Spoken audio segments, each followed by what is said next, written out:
David, comme pour l'une des premières fois qu'on nous parle vraiment de lui, pas qu'il est mentionné dans la Bible, mais qu'on le parle de lui, son caractère.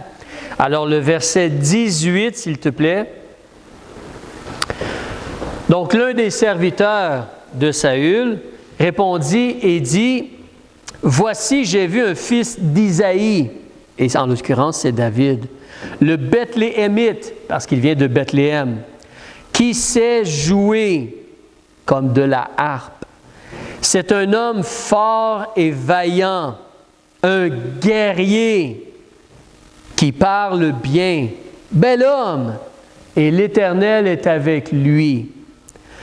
Les trois mots, qui parle bien, bien parler, on va discuter, on va regarder concernant cela ce matin. 4 choses, mais nous avons tous besoin d'apprendre à mieux parler. Il n'y a personne qui a atteint la perfection, il n'y a personne qui utilise toujours bien sa bouche. Jésus est notre exemple, on va en parler tantôt, mais la parole de Dieu nous enseigne beaucoup concernant bien parler. Et un homme selon le cœur de Dieu, M. David, on nous dit, il parle bien. Donc, avance maintenant dans le livre des Proverbes, s'il vous plaît, au chapitre 4.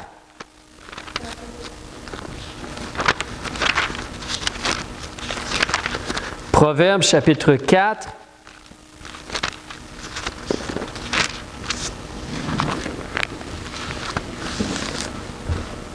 Page 7, 9, 8. 7, 9, 8. Proverbes, chapitre 4. On va demander au Seigneur aussi de nous enseigner. Père, utilise ta parole présentement au prix que tu aies toute notre attention, que notre cœur t'écoute attentivement.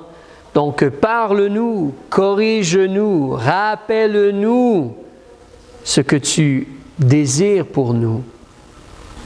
Forme-nous à la justice.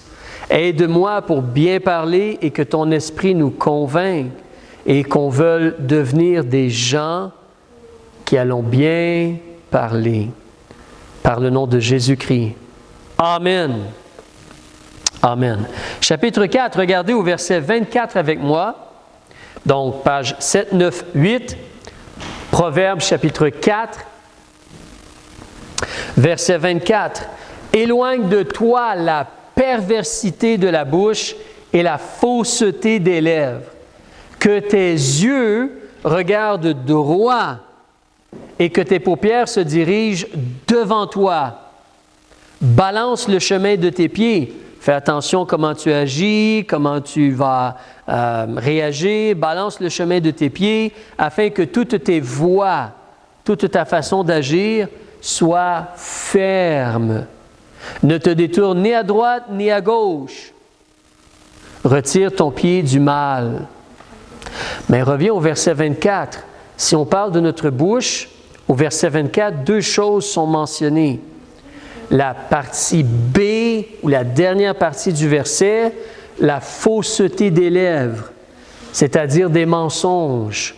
On veut sortir cela. On veut laisser faire le mensonge, laisser faire les tromperies, laisser faire les demi-vérités. On dit ce qui est véridique. On n'a pas besoin de tout dire, mais on ne veut pas mentir ou induire en erreur ou dire des faussetés ou des mensonges. On ne veut pas faire cela. Le début du verset 24, la partie A, on parle d'une autre chose. Éloigne de toi la perversité de la bouche. Donc, tu ne veux pas que ta bouche soit perverse. Tu veux éloigner cela de toi. Qu'est-ce que c'est que la perversité? Dans le dictionnaire, on nous dit la perversité, c'est quand tu es enclin, quand tu portes vers le mal.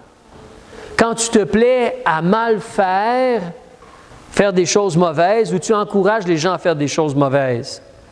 En d'autres mots, c'est d'être corrompu ou tordu, croche, dépravé, méchant. Un autre synonyme dans le dictionnaire, on dit vicieux. comme des vices cachés, des choses mauvaises. Mais pas de perversité dans ta bouche. Éloigne de toi la perversité de la bouche. Éloigne cela de ta bouche. Je veux qu'on comprenne ici, c'est important, hein, la façon que la phrase elle est structurée. L'auteur n'est pas en train de donner une suggestion. Il n'est pas en train de juste dire, bon, je te propose peut-être d'essayer de faire cela. Non, non, c'est un ordre. Éloigne de toi. Éloigne de toi la perversité de la bouche. Change ta bouche pour ne plus être corrompu ou méchant ou mauvais ou des choses mauvaises. Change cela. Éloigne cela de ta bouche. Je ne sais pas si tu te rappelles, mais dans l'Évangile, Jésus, il va dire en Matthieu, je vais le citer, c'est de l'abondance du cœur que la bouche parle. Ce qui sort de notre bouche habituellement, c'est ce qu'on accepte dans notre cœur, dans notre âme, nos sentiments, nos émotions, notre vouloir. Ce qu'on accepte, c'est cela qui sort de notre bouche. C'est pour ça, tourne ta page, recule. Regarde le verset 23. Qu'est-ce qui vient avant? Verset 23. C'est un ordre encore. Ce n'est pas une proposition ou peut-être tu pourrais faire cela.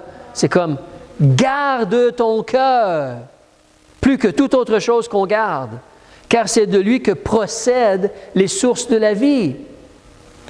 Comme ça sort de là. Mais c'est les choix qui sortent de ton cœur. Donc, surveille ton cœur, surveille ce que tu veux, surveille ce que tu désires, surveille ce que tu aimes, surveille ton cœur. Et éloigne de toi la bouche perverse ou la perversité de la bouche. Éloigne cela. Donc, en réalité, ça va débuter avec ton cœur. On pourrait avoir plein de commandements ou de règlements ou de ne fais pas, fais ça, fais pas ça, fais pas ceci. Mais en réalité, ça commence avec notre cœur. Si notre cœur veut aimer Dieu et aimer les gens autour de nous, comment allons-nous parler? Comment allons-nous agir ou réagir? Comment allons-nous parler aux gens? Comment allons-nous agir envers les gens autour de nous? Ça débute dans notre cœur. Mais puisque mon cœur veut aimer Dieu, je veux faire attention pour avoir des paroles qui lui plaisent. Puisque je veux aimer les gens autour de moi, ma femme, mes enfants, les gens à l'assemblée, même mon voisin, même mon ennemi, puisque je veux aimer les gens, je vais faire attention comment je parle, ce que je dis. Continuons puis regardons un encouragement, chapitre 6, juste à côté, verset 12. C'est dans la même direction. Le méchant homme, on ne veut pas être un homme méchant ou une femme méchante. L'homme inique, ça veut dire injuste. Inique, c'est comme un synonyme d'injuste. L'homme inique va avec une bouche perverse. Mais je ne veux pas être un homme méchant, je ne veux pas être un homme injuste, je ne veux pas une bouche qui est corrompue, qui est croche, tordue et qui dit des choses qui ne sont pas bonnes. Avance encore un peu au chapitre 8, verset 13. Encore là, on va creuser pour voir que c'est dans le cœur. Qu'est-ce qu'il nous dit au chapitre 8, verset 13? La crainte de l'Éternel. On va en reparler tantôt, mais Jésus a parlé du fait que ce qu'on dit, on va être jugé par ce qu'on dit. La crainte de l'Éternel, comme je crains Dieu, et je sais que si je parle d'une certaine façon, il va y avoir des conséquences ou un certain fruit, ou peut-être une punition, si je veux être plus clair. Mais la crainte de l'Éternel fait en sorte qu'on haït le mal. C'est la haine du mal. Donc, je vais haïr l'orgueil, je vais haïr l'arrogance, je vais haïr la voix du mal, et quoi d'autre? La bouche perverse.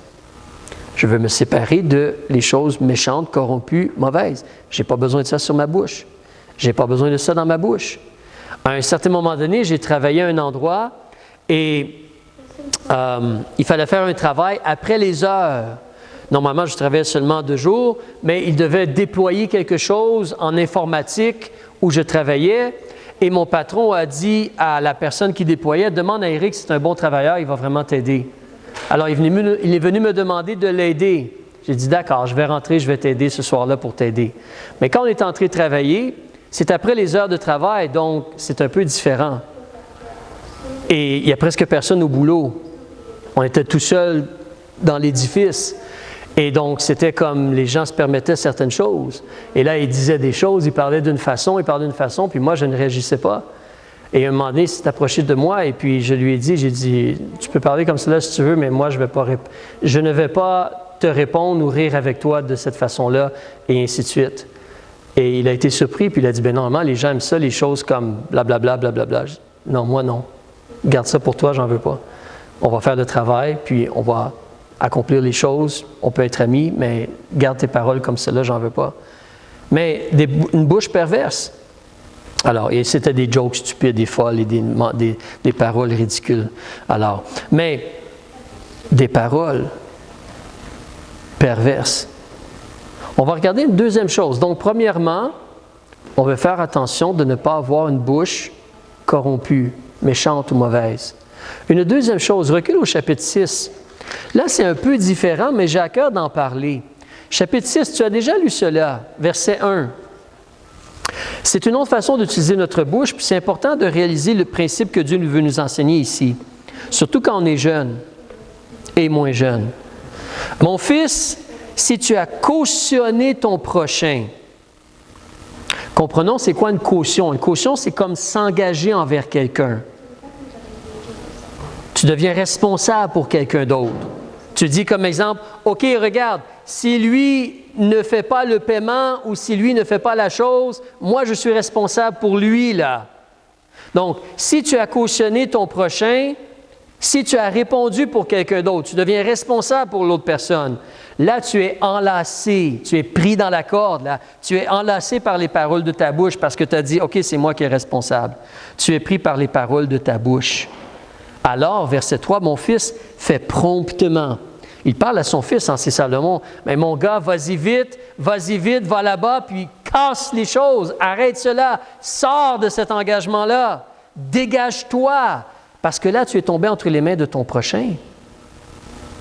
Parce que l'autre personne pour laquelle tu es responsable peut décider de dire, ah ben moi, pas grave, moi je fais ce que je veux, moi comme ceci, comme ça, parce que c'est lui qui est responsable.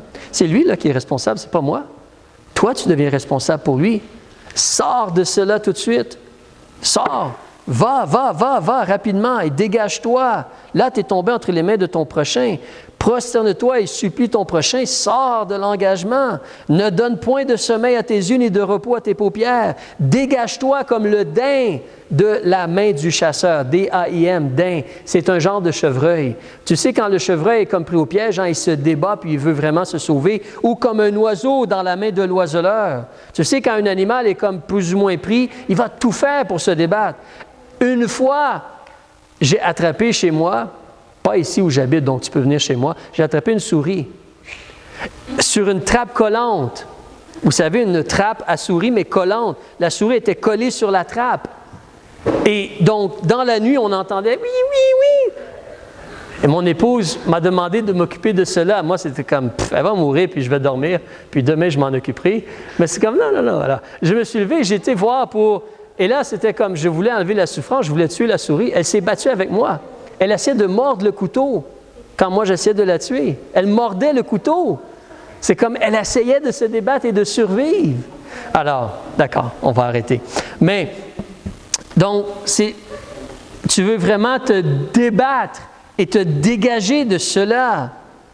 Alors ici, tu vois le principe, la réalité que tu ne veux jamais être trop rapide à t'engager ou devenir responsable pour quelqu'un d'autre.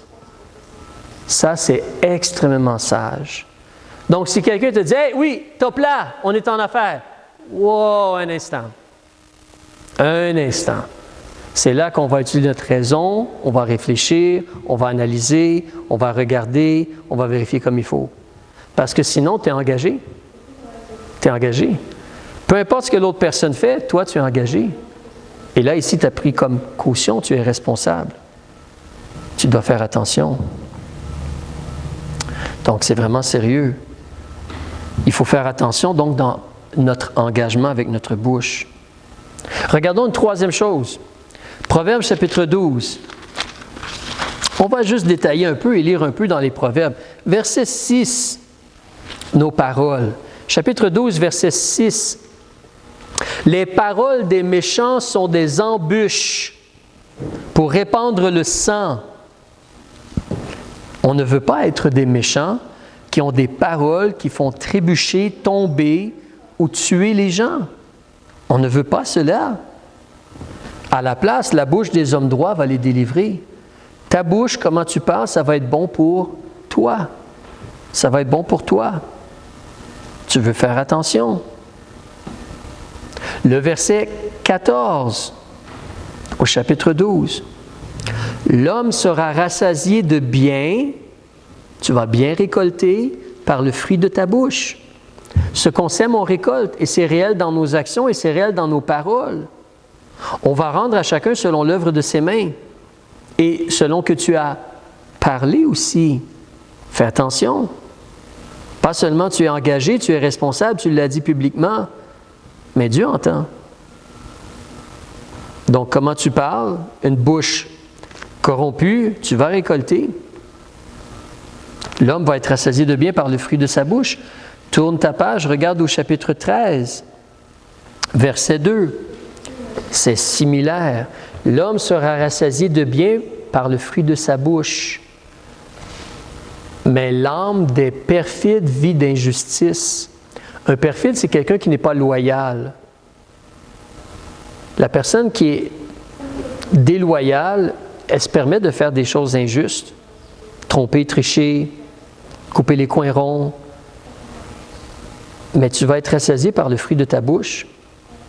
Verset 3, un principe extrêmement important pendant que tu es jeune et moins jeune. Celui qui garde sa bouche garde son âme. Celui qui ouvre trop ses lèvres va y trouver sa perte. Parle le moins possible. Ferme ta bouche le plus souvent possible. Ne dis pas tout ce à quoi tu penses. Même dans la situation difficile, même dans le moment d'épreuve, retiens tes paroles. Retiens ta bouche. À la base, qu'est-ce que tu dois retenir? Ton cœur. Donc, quand il y a une situation difficile ou compliquée, ou quelqu'un te fait un tort ou un mal, ou c'est comme s'il y a une grosse pression sur toi, tourne-toi vers Dieu et demande son aide, demande sa grâce, trouve des raisons pour remercier Dieu et retiens ta bouche aussi. Retiens ta bouche. Chapitre 14, si on continue d'avancer, verset 3. La bouche de l'insensé est une verge pour son orgueil.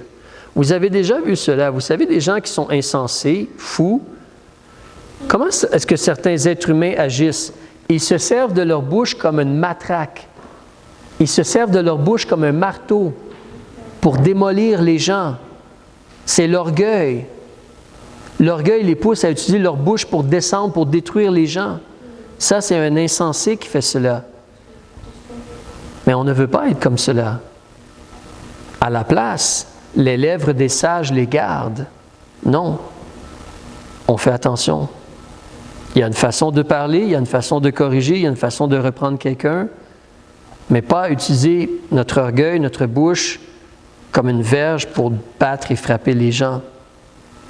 On veut faire attention. Alors, chapitre 15, on tourne la page encore, chapitre 15, verset 2. La langue des sages embellit la science. On apprend à avoir tellement une bonne langue qu'on est capable d'améliorer la science ou de rendre la science plus belle encore. La présentation, c'est encore mieux. Tu sais, des fois, quelque chose est vrai, mais mal présenté. Il faut apprendre à bien présenter les choses vraies. Mais la langue des sages va embellir la science. Mais la bouche des insensés ne prononce que folie. Tu ne veux pas être un insensé. On s'amuse, mais on doit apprendre à retenir notre bouche. La bouche des insensés ne prononce que folie. Verset 14. Un cœur intelligent cherche la science. Ça commence dans ton cœur. La science ici, ce n'est pas d'avoir des fusées puis d'aller dans l'espace. La science ici, c'est la connaissance. Connaître ce qui est bon et vrai et juste et droit et lumière et vérité et amour. Ou c'est comme quand Jésus dit en vérité, je vous dis, hein, ce qui est vrai. Il parle de cela. Donc, en réalité, un cœur intelligent cherche ce qui est vrai. Mais la bouche, il cherche à comprendre pour savoir ce qui est vrai puis le mettre en pratique. Mais la bouche des fous se repaît ou se nourrit de folie. Les insensés, ils aiment ça, juste dire de la folie, faire de la folie, répéter de la folie, puis... Mais pourquoi être insensé? Verset 28. Le cœur du juste, ça débute avec ton cœur. C'est important de comprendre cela. Ça ne sert pas de juste aller dans ton atelier puis prendre du duct tape puis mettre un morceau de duct tape sur ta bouche. Ça ne va pas aider parce que c'est le cœur. Ça part du cœur. Donc, alors, tu veux faire attention. Le cœur du juste médite. Il pense, il réfléchit, médite ce qu'il doit répondre. Qu'est-ce que je devrais dire ici? C'est quoi la meilleure chose à dire ici? C'est quoi? En passant, quand tu témoignes aux gens, ça c'est notre état d'esprit. C'est le fait qu'on est en train de prier, Seigneur, qu'est-ce que je peux dire pour aider la personne à comprendre? Alors, mais le cœur du juste médite ce qu'il doit répondre, mais la bouche des méchants profère de choses mauvaises. Juste cela. On continue, chapitre 16, verset 23. On tourne la page. Le cœur sage conduit prudemment sa bouche. Ça commence avec ton cœur. Hein, c'est répétitif, là, parce qu'on a besoin de se faire rappeler. Mais le cœur sage conduit prudemment sa bouche et ajoute la science à ses lèvres. Tu veux dire à tes lèvres, attention de parler droitement, selon la vérité. En passant, on l'a souvent dit, hein, mais surtout pour les gens qui sont jeunes, mais les moins jeunes, lisez beaucoup le livre des Proverbes. Ça va vous donner des principes, ça va vous corriger pour des choses de base extrêmement utiles pour votre vie, pour avoir un caractère, un cœur, un esprit qui veut espérer en Dieu et craindre Dieu et mieux réagir, mieux agir. Alors, lisez le livre des Proverbes un peu à tous les jours. On a bientôt terminé cette section-ci, puis on va regarder l'exemple de Jésus pour terminer, mais Proverbe 18, l'autre côté de la page, chapitre 18, verset 6. Les lèvres de l'insensé amènent la querelle. Ça, c'est vrai. Hein? Des imbéciles, qu'est-ce que ça fait? Ça fait juste causer des querelles, des complications et des batailles. Les lèvres de l'insensé amènent la querelle et sa bouche appelle les coups. Tu parles comme un idiot, on va te frapper. Tôt ou tard. Verset 7. La bouche de l'insensé est une ruine pour lui. Tu récoltes à cause de ta bouche. Et ses lèvres sont un piège à son âme. C'est vrai, c'est réel. Fais attention à cela. Fais vraiment attention à cela. Le dernier, chapitre 21, verset 23, puis on va parler de Jésus, verset 21, chapitre 21, verset 23. Un rappel de ce qu'on a lu. Chapitre 21, verset 23. Celui qui garde sa bouche et sa langue garde son âme de détresse. Qui aime passer à travers de la détresse? La réalité, c'est qu'il y a déjà de la détresse dans notre vie parce que le monde a chuté, le péché est venu et le monde est sous la malédiction. Le système de ce monde, la terre, elle est sous la malédiction à cause du péché. La terre a été maudite à cause du péché. Donc, il y a des épreuves, il y a des problèmes. La mort, elle est là, la mort physique et toutes ces choses-là. On a hâte à la nouvelle Jérusalem, on a hâte à le renouveau que Dieu va faire, Apocalypse chapitre 22. Mais, on veut faire attention. Garde ton âme de la détresse en faisant attention à ta bouche et à ta langue. En retenant ta bouche et ta langue. D'accord. Donc, on a vu qu'on veut s'éloigner des paroles perverses. On a vu qu'on veut faire attention avant de s'engager. Vous comprenez, s'engager, c'est comme oui, je vais le faire ou oui, d'accord, je suis responsable pour toi. Un instant. Un instant. Même à un certain moment donné, d'une certaine façon, j'avais une certaine pratique ou devise. Si quelqu'un voulait me vendre quelque chose, c'était comme, je vais dormir sur cela, puis demain, je vais te dire si je l'achète. « Oh non, non, il faut que tu me dises tout de suite. Bye. Bye. » Non, je vais attendre et réfléchir. Si tu veux me vendre une petite affaire de 5 $, c'est une chose, mais quand on est rendu à des centaines et des milliers de dollars, je vais y penser comme il faut pendant 24 heures et prier là-dessus. Et là, je vais prendre une décision pour ne pas m'engager puis regretter par la suite. Alors, non, mais le deal, il est maintenant. Bye. Ciao, ciao. C'est correct. Vends-le à quelqu'un d'autre. Alors, mais la quatrième et dernière chose, on va regarder l'exemple de Jésus. Regarde avec moi en Matthieu. Matthieu chapitre 4, s'il te plaît. Matthieu chapitre 4. Vous connaissez verset 4. Page 4 dans le Nouveau Testament quand ça redébute. Page 4, Matthieu chapitre 4. On va terminer ici, dans cette section-ci. Pas avec ce verset-ci, mais on veut voir l'exemple de Jésus. On veut se rappeler une chose importante quand on parle de parole. En réalité, Jésus nous a dit, au verset 4, « L'homme ne vivra pas de pain seulement, mais de toute parole qui sort de la bouche de Dieu. » Tu peux regarder le verset de plusieurs façons. Et là, ce matin, je t'encourage à le regarder de cette façon-ci. On parle des paroles de Dieu. On parle de cette nourriture. Mais on parle de ce qu'il devrait y avoir sur notre bouche. Qu'est-ce qui devrait être sur notre bouche? Les paroles de Dieu. C'est ça qui est la vie. Donc, notre bouche devrait, la plupart du temps, avoir la parole de Dieu. Oui, on doit dire des choses, on doit parler, on doit travailler, mais la parole de Dieu devrait être sur notre cœur et donc sortir de notre bouche. Témoigner aussi. Témoigner. Mais regardons Jésus, ce qu'on disait de lui. Luc chapitre 4. Si tu avances, donc Matthieu, Marc, Luc, tu veux la page 85. Luc chapitre 4, verset 22. Quand Jésus débutait, évidemment, tout le monde l'aimait, il faisait des miracles en plus. Mais qu'est-ce qu'on nous dit au verset 22? Qu'est-ce qu'on nous mentionne? Le témoignage qu'on nous a donné de Jésus. Verset 22. Tous lui rendaient témoignage et admiraient les paroles de grâce qui sortaient de sa bouche. Jésus, c'est notre exemple. Moi, je veux essayer d'être un exemple, mais moi, je ne suis pas un exemple. Moi, je suis un être humain imparfait. Mais Jésus, vraiment, c'est notre exemple.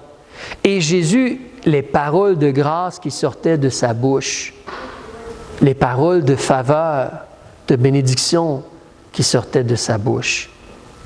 D'accord. Un dernier passage, puis on va conclure. Philippiens. Philippiens, s'il te plaît, chapitre 2, je vous donne la page.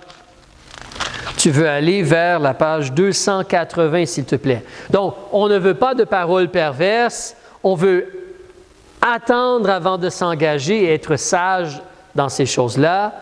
On veut avoir certainement pas de paroles de mensonge. On veut pas être un insensé. On veut apprendre à retenir notre bouche, à bien réfléchir avant de parler.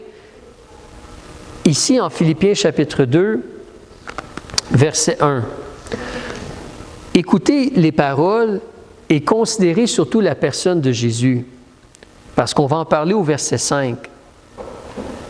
Mais au verset 1, « S'il y a donc quelque consolation en Christ. » Avec Jésus, qu'est-ce qu'on trouve? Consolation. Quel genre de paroles devrait être sur notre bouche? Pourquoi ne pas se concentrer à avoir des paroles de consolation pour les gens? S'il y a quelque soulagement dans la charité, pourquoi ne pas essayer d'avoir des paroles qui soulagent? Des paroles d'amour. S'il y a quelque communion d'esprit, s'il y a quelque compassion et miséricorde, pourquoi ne pas avoir une bouche qui parle avec miséricorde et compassion? Rendez ma joie parfaite. Paul parle aux gens à Philippe. Rendez ma joie parfaite, étant en bonne intelligence, ayant une même charité, une même âme, un même sentiment. Sentiment dans le sens d'une opinion, là. un désir de faire quelque chose. Ne faites rien par contestation. OK? Donc, il y a un temps pour contester, mais il y a une façon de contester, puis ce n'est pas toujours le temps de contester les choses. Ne faites rien juste pour contester. Ne faites rien par contestation, ni par vaine gloire. Paul n'a pas fait cela. Paul a dit, je ne pense pas que c'est raisonnable. C'est devenu une contestation parce qu'il y a des êtres humains avec d'autres opinions. Mais la grâce de Dieu était là quand même. Alors, ne faites rien par contestation ni par vaine gloire, mais que chacun de vous regarde les autres par humilité comme plus excellents que lui-même. Imagine si on aurait des bouches humbles et des bouches qui pensent que la personne à qui je parle, elle est plus intelligente ou plus capable ou meilleure que moi. Ça va changer comme on parle, n'est-ce pas? Plutôt que penser que nous, on est grands et merveilleux et quoi que ce soit, formidable. Donc, ne cherchez pas chacun à votre intérêt particulier, mais aussi à celui des autres. Parle pour aider l'autre personne. Et là, au verset 5, pourquoi est-ce qu'on devrait agir comme cela? Ayant en vous les mêmes sentiments. Remarquez, sentiments, ici, ce n'est pas des feelings, là, c'est pas comme j'ai le sentiment d'avoir froid, c'est pas ça, c'est une opinion. Mon sentiment, ma perception, mon opinion de cette situation-là, c'est... Donc, tu as réfléchi, tu as raisonné, puis tu veux essayer de faire quelque chose. Mes sentiments, ayant en vous les mêmes sentiments, les mêmes désirs, la même opinion, le même vouloir que Jésus-Christ. Et comment Jésus a agi? Il a consolé, il a soulagé, il avait de la compassion, il avait de la miséricorde. Il ne voulait pas juste contester avec les gens, mais il a repris les gens quand les gens allaient dans la mauvaise direction ou étaient méchants ou mauvais. Humble. Humble. Il n'a pas pensé à lui. Pensez aux autres. Tu te rappelles quand on amenait Jésus pour être crucifié, il y a des gens derrière lui, des femmes derrière lui qui pleuraient. Qu'est-ce qu'il a fait? Il a arrêté puis il a dit, pleurez pas sur moi, pleurez sur vous puis vos enfants. Toi, tu t'apprêtes à mourir pour les péchés de l'humanité puis avoir tous nos péchés, puis toi, tu penses à dire aux autres, non, pleurez sur vous à la place. Wow! Wow! Alors, mais ça, c'est l'exemple de Jésus. Donc, on conclut dans la réalité que, comme je dis, on ne veut pas de mensonges ou de paroles fausses. On ne veut pas de paroles de perversité ou corrompues. On ne veut pas s'engager trop rapidement. On ne veut pas avoir la bouche d'un insensé. On veut apprendre à retenir notre bouche, bien réfléchir avant de parler. On veut parler avec grâce, avec humilité, avec amour. Je vais te montrer 3 choses ici en terminant. Excuse-moi un instant. Donc, voilà. Ça, c'est un très bon verset à mémoriser. Que votre parole soit toujours accompagnée de grâce et assaisonnée de sel, de manière que vous sachiez répondre à chacun comme il faut. Parce que chaque situation peut être différente. Et ce n'est pas la même personne devant toi. Mais tu veux t'assurer que ta parole, elle est accompagnée de faveur. Tu veux le bien de la personne. On ne parle pas au diable, donc on oublie cela, mais des êtres humains qui même sont peut-être des ennemis envers nous, on veut leur bien. On veut qu'ils se convertissent, qu'ils se tournent vers Jésus. Donc, des paroles accompagnées de grâce et assaisonnées de sel. Tu comprends, assaisonner de sel, des fois on le regarde de façon très simple. Oui, il faut que ça goûte bon, on met du sel. Non, ce n'est pas tout à fait cela.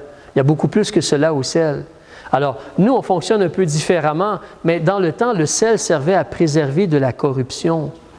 Alors, tu salais des choses pour les garder plus longtemps, comme de la viande ou des choses comme cela. Alors, c'est pour ça que dans les conserves, généralement, il y a beaucoup de sel. Et la Santé Canada demande d'enlever le sel aux compagnies. Bon, publicité, non. Alors, mais assaisonner de sel, tu veux être préservé de la corruption. Tu veux faire attention. Même, il y a des passages dans la Bible où on prend du sel pour nettoyer. Le sel pour nettoyer. Alors, tu veux avoir des paroles qui sont gracieuses et qui sont vraiment préservées de la corruption, préservées de la pourriture et répondre de façon appropriée. Et ça, c'est ce que je te mentionnais tantôt. Remarque nos paroles. Qu'est-ce que Jésus a dit en l'Évangile de Matthieu? Je vous dis que les hommes rendront compte rendront compte au jour du jugement de toute parole nouvelle qu'ils auront dite. Il y a un temps de jugement. Et la réalité, c'est qu'il n'y a aucun homme qui parle parfaitement bien. Nous sommes tous coupables devant Dieu. Et nous méritons tous la punition, le jugement. Les hommes rendront compte au jour du jugement de toute parole nouvelle qu'ils auront dite. Tu vas être justifié par tes paroles et par tes paroles, tu seras condamné. Nos paroles font en sorte qu'on est déjà coupable. Les Écritures nous disent, il n'y a point de distinction puisque tous ont péché et sont privés de la gloire de Dieu, de la présence de Dieu, du ciel, de la maison de Dieu. Nous sommes tous coupables devant Dieu. Mais nos paroles nous condamnent. Et en réalité, de notre cœur et de nos paroles, on peut devenir juste. Parce qu'on veut se rappeler, justement, comme Dieu nous dit dans l'Épître aux Romains, la parole de Dieu, la foi, elle dit que si tu confesses de ta bouche que Jésus est le Seigneur et que tu crois dans ton cœur, ça commence dans ton cœur, tu crois dans ton cœur que Dieu l'a ressuscité des morts pour toi, tu vas être sauvé. Car on croit du cœur pour obtenir quoi? La justice. Et l'on fait confession de la bouche pour le salut. C'est une réalité que la parole nous justifie dans le sens que si je crois avec mon cœur et je confesse avec ma bouche, je suis maintenant juste devant Dieu. Et je suis délivré du jugement. Et j'ai le pardon de mes péchés.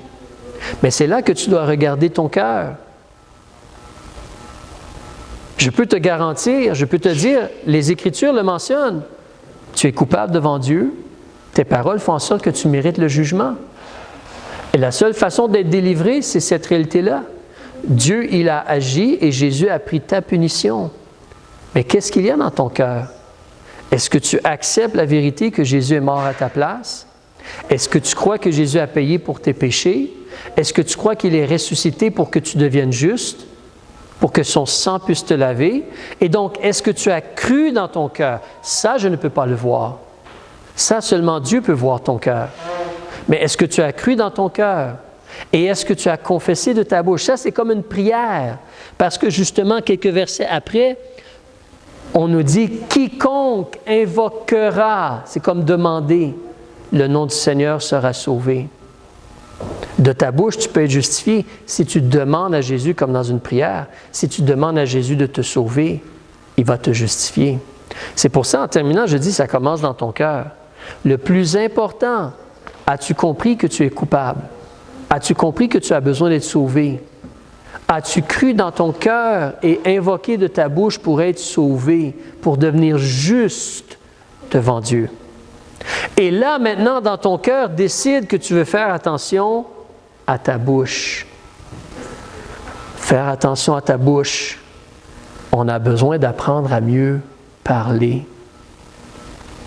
Alors, on va chanter un cantique en terminant. Si notre